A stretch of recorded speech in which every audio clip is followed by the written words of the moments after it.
नमस्कार, आप देख रहे हैं इंडिया न्यूज। आपके साथ मैं हूं रचना। शुरुआत करेंगे सुपरफास्ट 100 की। नमस्कार, मैं हूं तान्या खन्ना। लोकसभा चुनाव के 5वें चरण के लिए मतदान चल रहा है। 12 राज्यों की 121 सीटों पर आज सुबह 7 बजे से वोट डाले जा रहे हैं।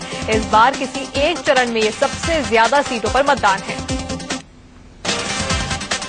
यूपी में 2 बजे तक 40% से ज्यादा वोटिंग हुई है। मध्य प्रदेश में 2 बजे तक 30%, राजस्थान में 37%, झारखंड में 45%, ओडिशा में 44% और मणिपुर की एक सीट पर 62% मतदान हुआ है। यूपी की कुल 80 लोकसभा सीटों में से 11 पर मतदान हो रहा है। इनमें 11 सीटों पर 150 उम्मीदवार चुनाव मैदान में हैं। 1.85 करोड़ वोटर का किस्मत का फैसला कर रहे हैं। बिहार की कुल 40 लोकसभा सीटों में से 7 पर राज वोटिंग चल रही है। 117 उम्मीदवार चुनावी मैदान में हैं। इन सीटों पर 1 करोड़ 18 लाख मतदाता हैं। मध्य प्रदेश में कुल 29 लोकसभा सीटें हैं, जिनमें से 10 सीटों पर आज मतदान हो रहा है। 142 उम्मीदवार चुनावी मैदान में है, जिनकी किस्मत का फैसला 1.67 करोड़ मतदाता कर रहे हैं। महाराष्ट्र की कुल 48 सीटों में से 19 सीटों पर आज मतदान चल रहा है, जिसके लिए 358 उम्मीदवार चुनावी मैदान में हैं। इन 19 सीटों में 3 करोड़ 24 लाख वोटर हैं।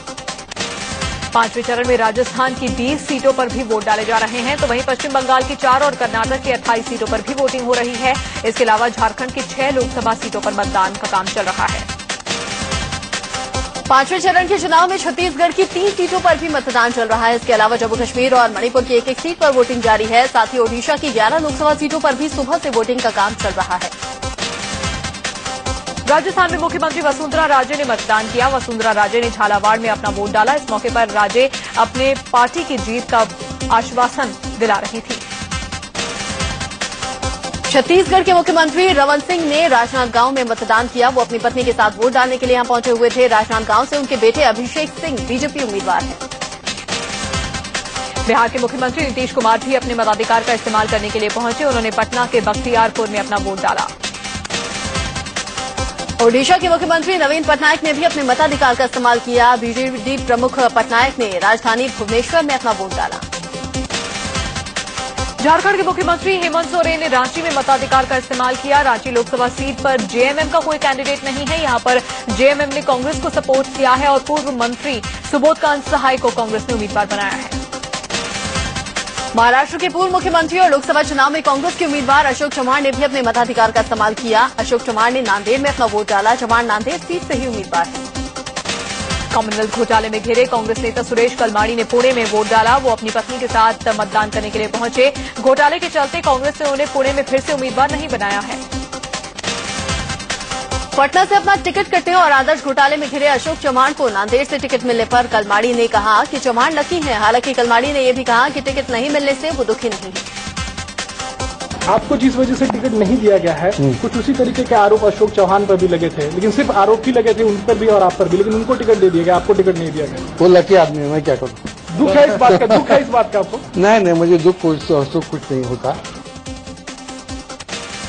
कर्नाटक के पूर्व मुख्यमंत्री बीएस येदियुरप्पा ने शिमोगा में वोट डाला।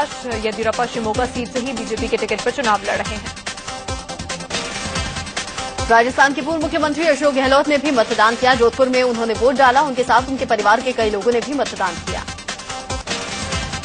केंद्रीय गृह मंत्री सुशील कुमार शिंदे ने महाराष्ट्र के शोलापुर में मतदान किया। शिंदे लंबे समय से यहां पर सांसद हैं और इस बार भी कांग्रेस के उम्मीदवार हैं। वोट डालने के बाद उन्होंने कहा कि यहां मोदी नहीं बल्कि शिंदे की लहर है। कर्नाटक के चिकबल्लापुर में पेट्रोलियम मंत्री वीरप्पा मोइली ने अपनी पत्नी के साथ वोट डाला। मोइली यहां से कांग्रेस उम्मीदवार हैं। वोट देने से पहले उन्होंने लाइन में लगकर अपनी बारी का इंतजार भी किया। कर्नाटक के गुलबर्गा में रेल मंत्री मल्लिकार्जुन खड़गे ने वोट डाला। वो अपनी पत्नी के साथ मतदान करने के लिए पहुंचे। खड़गे गुलबर्गा से सांसद हैं और इस बार भी कांग्रेस के टिकट पर चुनावी मैदान में हैं। गुना से सांसद और केंद्रीय मंत्री ज्योतिरादित्य सिंधिया ने गुना में मतदान किया। वहीं केंद्रीय राज्य मंत्री जितिन प्रसाद ने शाहजहांपुर में अपना वोट डाला। जितिन अपनी मां, पत्नी और बहन के साथ वोट डालने पहुंचे। पटना के बिक्रम विधानसभा इलाके में लालू यादव की बेटी मीसा भारती से बदसलूकी का मामला सामने आया है। बताया जा रहा है कि मतदान केंद्र के पास उनसे बदसलूकी की गई। मीसा पाटलिपुत्र लोकसभा सीट से आरजेडी की उम्मीदवार की हैं।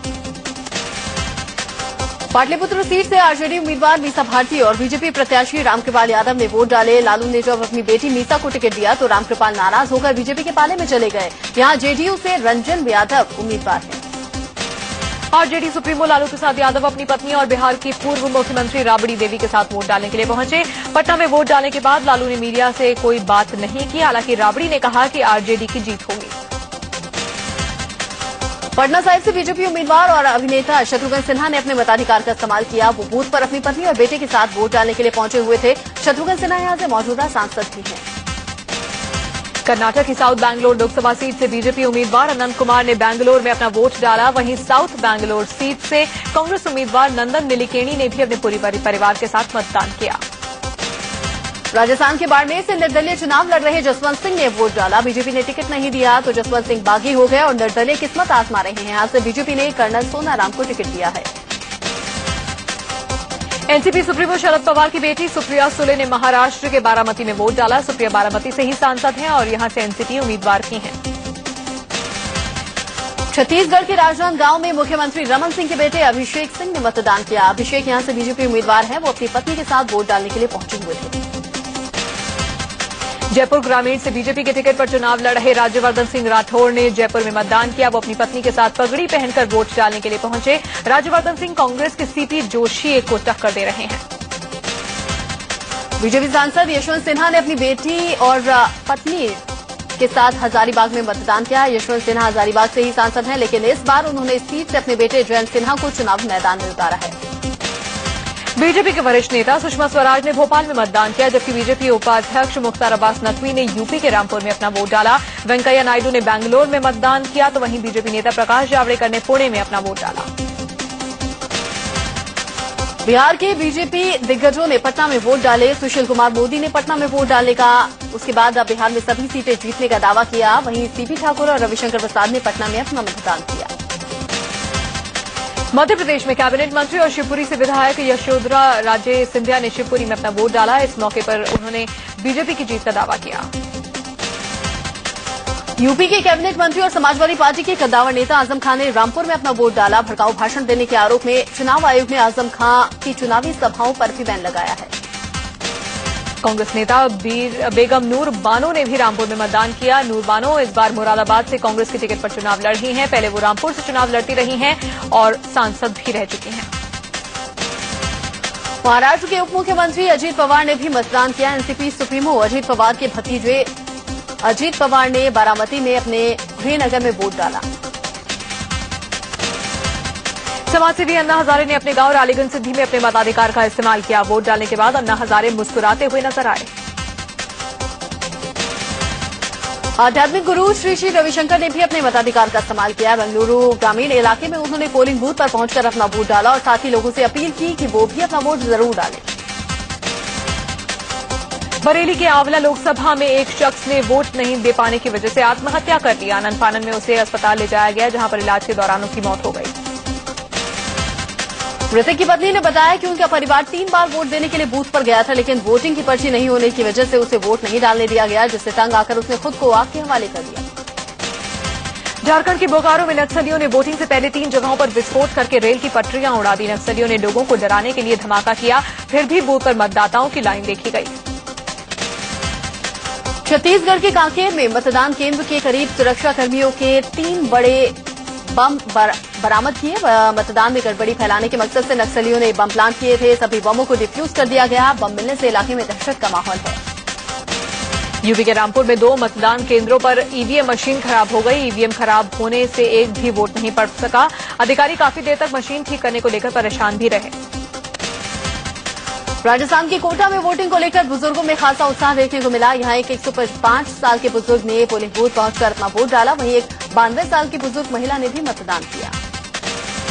रांची के कुछ मतदान केंद्रों पर मतदाताओं को खास तरजीह दी गई। यहां पर वोट देने आए लोगों को गुलाब के फूल भेंट किए गए, जिससे मतदाता काफी उत्साहित भी नजर आए।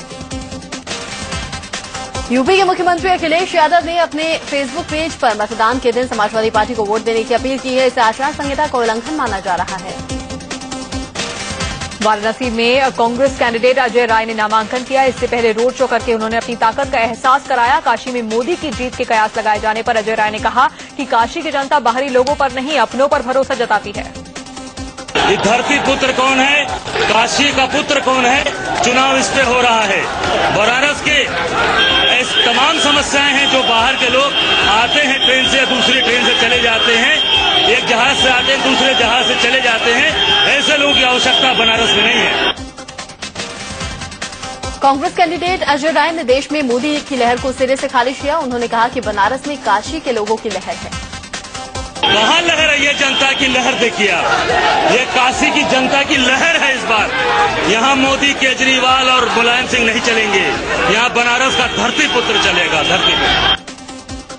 मोदी के उस बयान पर जब सवाल किया गया कि उनके काशी आकर मुसलमानों से मिलने पर वो उनसे प्यार करने लगेंगे, तो अजय राय ने कहा कि मोदी को मुस्लिम भाइयों की परछाई तक नहीं मिलेगी, वोट तो काफी दूर की बात है। मुसलमानों का वोट नहीं, उनकी परछाई नहीं मिलेगी। उन्होंने कहा परछाई मुसलमानों की परछाई भी नहीं मिलेगी। वाराणसी संसदीय सीट से चुनावी अखाड़े में उतरे बीजेपी के पीएम उम्मीदवार नरेंद्र मोदी 22 अप्रैल को नामांकन कर सकते हैं। सूत्र बताते हैं कि मोदी 21 अप्रैल को वाराणसी आएंगे और 22 अप्रैल को पर्चा दाखिल कर सकते हैं। सूत्रों के मुताबिक मोदी नामांकन का पूरा प्लान तैयार कर चुके हैं। नामांकन के दिन मोदी सबसे पहले काल भैरव के दर्शन करेंगे, उसके बाद मोदी बाबा विश्वनाथ के दरबार में जाएंगे, फिर रोड शो के जरिए कलेक्ट्रेट पहुंचेंगे। गुजरात के मुख्यमंत्री और बीजेपी के पीएम कैंडिडेट नरेंद्र मोदी ने गुजरात दंगों पर सवालों के जवाब देने से कतराने की बात को खारिज किया है। उन्होंने कहा कि गुजरात दंगों पर जितना कहना था वो कह चुके हैं। न्यूज एजेंसी ANI को दिए गए इंटरव्यू में मोदी ने ये बातें कही। सबको जवाब दिए, सबको दिए, हर सवाल का जवाब दिया है। 2002 से 2007 तक देता रहा। बाद में मैंने देखा कि ये कोई सत्य जानने की कोशिश नहीं, ये कोई अननोन कोई दुनिया है जो कुछ न कुछ षड्यंत्र कर रही है। नरेंद्र मोदी ने कहा कि वो वाराणसी में किसी को हराने नहीं बल्कि लोगों का दिल जीतने जा रहे हैं। मोदी बोले कि वाराणसी में एक बार जब वो सीधे मुसलमानों से मिलेंगे तो वो लोग उनसे प्यार करने लगेंगे। मोदी ने वाराणसी में मुस्लिमों के डरने के सवाल पर ये जवाब दिया। एक बार जैसे ही जाऊंगा, जैसे ही लोगों को मिलूंगा और जैसे ही वो मुझे रूबरू में जानेंगे, not through media, not through my opponents, सीधा सीधा जब मोदी को जानेंगे तो वो लोग मुझे इतना प्यार करेंगे, उतना प्यार करेंगे जितना शायद उन्होंने अब तक किसी राजनेता को नहीं किया होगा। महिला जासूसी के सवाल पर मोदी बोले इसे किसी राजनीतिक दल को मुद्दा नहीं बनाना चाहिए क्योंकि ये राष्ट्रीय शर्म का विषय है। ये विषय ऐसा है जिसको राजनीतिक छींटाकशी से दूर रखना चाहिए। ह्यूमन डिग्निटी ये हमारी प्रायोरिटी होनी चाहिए। न मुझे इसके विषय में कांग्रेस को गाली गलौज करना चाहिए, न ही मुझे राहुल गांधी को गाली गलौज करना चाहिए। मोदी के ब्रांडिंग और बीजेपी के प्रचार पर 10,000 करोड़ खर्च करने के कांग्रेस के आरोप पर मोदी ने कहा कि कांग्रेस जिस एजेंसी से चाहे उनकी जांच करा ले, अभी यूपीए सरकार के पास थोड़ा समय बचा है। ये जांच नहीं कर सकते क्या? इंक्वायरी नहीं कर सकते क्या? देश के सामने दूध का दूध और पानी का पानी नहीं करना चाहिए क्या? इसलिए मेरा आग्रह है कि जो आरोप लगाए हैं वो ही इन्वेस्टिगेशन मोदी ने कहा कि हो सकता है कई राजनीतिक दलों से उनकी विचारधारा मेल नहीं खाती हो, लेकिन उनके कई नेताओं से व्यक्तिगत संबंध है। मैं राजनीति में छुआछूत में जरा भी विश्वास नहीं करता हूं। हमारे कितने ही गौर विरोधी क्यों न हो, व्यक्तिगत स्तर पर मित्रता ये लोकतंत्र की ब्यूटी है। वहीं केंद्रीय वित्त मंत्री पी चिदम्बरम ने नरेंद्र मोदी पर जबरदस्त निशाना साधा। उन्होंने मोदी को एनकाउंटर चीफ मिनिस्टर कह दिया। साथ ही उन्होंने कहा कि मोदी बहुत बड़े झूठे हैं और झूठ बोलने की उन्हें आदत है। हमेशा विवादों से घिरी रहने वाली पाकिस्तान मूल की अभिनेत्री वीना मलिक ने फिर से कुछ ऐसा कहा है जिससे हलचल मच गई है। वीना मलिक के मुताबिक अगर नरेंद्र मोदी प्रधानमंत्री नहीं बनते तो अपना सिर मुंडवा देंगी।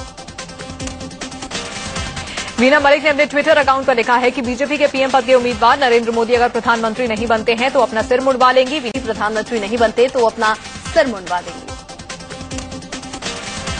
वीना मलिक ने अपने ट्विटर अकाउंट पर लिखा है कि बीजेपी के पीएम पद के उम्मीदवार नरेंद्र मोदी अगर प्रधानमंत्री नहीं बनते हैं तो अपना सिर मुंडवा लेंगी। वीना मलिक बिग बॉस में आने के बाद मशहूर हुई थी और मोदी की जबरदस्त फैन है। दिल्ली में विधानसभा भंग कर दोबारा चुनाव करने की मांग कर रही आम आदमी पार्टी को सुप्रीम कोर्ट से झटका लगा है। सुप्रीम कोर्ट ने कहा है कि उपराज्यपाल के पास ही ये फैसला लेने का अधिकार है। प्रियंका गांधी पर बयान के चलते बीजेपी नेता सुब्रमण्यम स्वामी का विरोध थमने का नाम नहीं ले रहा है। दिल्ली में स्वामी के घर के बाहर कांग्रेस की महिला कार्यकर्ताओं ने प्रदर्शन किया और जमकर नारेबाजी की गई। सुब्रमण्यम स्वामी के खिलाफ 2 दिनों के अंदर कांग्रेस का यह दूसरा प्रदर्शन है। कांग्रेस ने मांग की कि प्रियंका गांधी पर दिया गया विवादित बयान स्वामी वापस ले। बीजेपी के यूपी प्रभारी अमित शाह ने चुनाव आयोग के उनके चुनाव प्रचार पर रोक लगाने संबंधी फैसले का पालन करने पर सहमति जताई है। शाह ने कहा कि चुनाव आयोग सर्वोच्च संस्था है और मैं इसके फैसले का पालन करूंगा। उन्होंने कहा कि सर्वश्रेष्ठ गेंदबाज की कभी न कभी नो बॉल भी वो फेंक देता है। चुनाव आयोग की कार्रवाई से यूपी के मंत्री और समाजवादी पार्टी के नेता आजम खां भड़के हुए हैं। आजम ने कहा कि केंद्रीय मंत्री बेनी प्रसाद वर्मा पर उनके बयान के लिए चुनाव आयोग ने कोई कार्रवाई नहीं की, लेकिन मेरी जुबान बंद करवा दी। चुनाव आयोग ने बीजेपी नेता अमित शाह और यूपी सरकार में मंत्री आजम खान के विवादास्पद बयानों के मामले में उनकी निंदा की है। आयोग ने कहा कि वो इस बात को मानते हैं कि उन्होंने अत्यधिक भड़काऊ भाषण दिए हैं, जिनका असर विभिन्न समुदायों के बीच पहले से बने मतभेदों को बढ़ाने में पड़ा। यूपी के संभल में समाजवादी पार्टी के मुस्लिम कार्यकर्ताओं ने हाथों में काली पट्टी बांधकर वोट डाले। आजम खां पर चुनाव आयोग की पाबंदी के विरोध में ये लोग उनके समर्थन में उतरे हुए थे। इनके मुताबिक आजम ने उनके हक की बात कही तो उन पर पाबंदी लगा दी गई। रेप के लिए फांसी का विरोध करने वाले बयान पर समाजवादी पार्टी सुप्रीमो मुलायम सिंह यादव ने महिला आयोग के नोटिस का जवाब दे दिया है। जवाब में मुलायम ने कहा कि फांसी rarest of the rare case में ही देनी चाहिए। आयोग जवाब की समीक्षा कर रहा है। एमपी के ग्वालियर में 10 अप्रैल को हुए राहुल गांधी के रोड शो पर बीजेपी की शिकायत के बाद एसपी ने एसपीजी को नोटिस भेजकर 24 घंटे में जवाब मांगा है। राहुल का कार की छत पर बैठकर मोटर व्हीकल एक्ट का उल्लंघन इसे माना गया है। बिहार के हाजीपुर पहुंचे जेडीयू सुप्रीमो शरद यादव ने एलजेपी चीफ रामविलास पासवान के बीजेपी से गठबंधन पर कहा कि कमल के लिए जरूरी कीचड़ का काम पासवान करेंगे। शरद यादव ने मीडिया पर भी जमकर भड़ास निकाली। कानपुर में केंद्रीय कोयला मंत्री और मौजूदा सांसद श्री प्रकाश जायसवाल को अपनी पद यात्रा के दौरान लाल इमली मिल के मजदूरों के विरोध का सामना करना पड़ा। मजदूरों ने श्री प्रकाश पर वेतन न दिलवाने और धोखाधड़ी का आरोप लगाया। आम आदमी पार्टी के संयोजक अरविंद केजरीवाल की मुश्किलें बढ़ती दिख रही हैं। उन्हीं की पार्टी के हरियाणा के एग्जीक्यूटिव सदस्य संजय ब्रह्मचारी ने वाराणसी से केजरीवाल के खिलाफ चुनाव लड़ने का ऐलान कर दिया है। संजय ब्रह्मचारी ने अरविंद केजरीवाल और संजय सिंह पर कई गंभीर आरोप लगाए। उन्होंने कहा कि केजरीवाल का दलितों के प्रति नजरिया ठीक नहीं है, साथ ही वो कई मामलों में पार्टी के सभी अधिकार अपने पास रखना चाहते हैं। इटावा में एक इलाके के लोगों ने चुनाव का बहिष्कार करते हुए मुलायम सिंह यादव के खिलाफ नारेबाजी की। गांव की एक लड़की के अगवा होने के बाद उसकी जलाकर हत्या कर दी गई। इंसाफ न मिलने से ये लोग नाराज हैं। Vice admiral R K. धोवन को भारतीय नौसेना का नया प्रमुख नियुक्त किया गया है। पूर्व नेवी चीफ डी.के. जोशी के इस्तीफे के बाद करीब 2 महीने बाद ये नियुक्ति की गई। जोशी ने नेवी की पनडुब्बियों पर हो रहे हादसों की नैतिक जिम्मेदारी लेते हुए इस्तीफा दिया था। प्राइवेट टेलीकॉम कंपनियों को सुप्रीम कोर्ट से बड़ा झटका लगा है। सुप्रीम कोर्ट ने हाईकोर्ट के फैसले को बरकरार रखा और कहा कि टेलीकॉम कंपनियों के खातों की सीएजी जांच होगी। सुप्रीम कोर्ट ने अपने फैसले में कहा कि जो भी कंपनियां देश के प्राकृतिक संसाधनों का इस्तेमाल करती हैं, उसके रेवेन्यू और खातों की जांच सीएजी करेगी। इस फैसले का असर टेलीकॉम के साथ साथ दूसरे सेक्टर पर भी पड़ेगा। सहारा ग्रुप के सुप्रीम कोर्ट में एक नया प्रस्ताव पेश किया गया है, जिसमें कहा गया है कि जमानत के लिए 5,000 करोड़ की रकम जमा करने के लिए उन्हें जेल में रखने की बजाय हाउस अरेस्ट पे रखा जाए। सहारा के प्रस्ताव पर शुरू हुई सुनवाई आज भी जारी रहेगी। दिल्ली के अशोक विहार इलाके में दर्जनों लड़कों ने जमकर उत्पात मचाया। लड़कों ने अशोक विहार के एक कार शॉप की दुकान पर जमकर पत्थरबाजी की। दिल्ली के रोहिणी इलाके में मैक्सफोर्ड स्कूल के बाहर बच्चों के अभिभावकों ने हंगामा खड़ा कर दिया। पंजाब के अमृतसर में बीएसएफ ने पाकिस्तान से आ रही 8 किलो हेरोइन की खेप जब्त की है। हालांकि इसके तस्कर फरार होने में कामयाब रहे। गाजियाबाद में महिला चोर गैंग की करतूत सामने आई है। एक शोरूम में पहुंची महिला गैंग ने लैपटॉप पर हाथ साफ कर दिया। मध्य प्रदेश के छतरपुर में किसान ने खुद को आग लगाकर जान दे दी। घरवालों के मुताबिक किसान खराब फसल होने के कारण काफी परेशान था। यूपी के झांसी में बिसाती बाजार इलाके में सड़क किनारे कूड़े के ढेर में बम विस्फोट होने से अफरा तफरी मच गई। यूपी के मुगलसराय में एक सांड कुएं में गिर गया। नगर पालिका और फायर ब्रिगेड के कर्मचारी 6 घंटे की कड़ी मशक्कत के बाद सांड को बाहर निकाल पाए।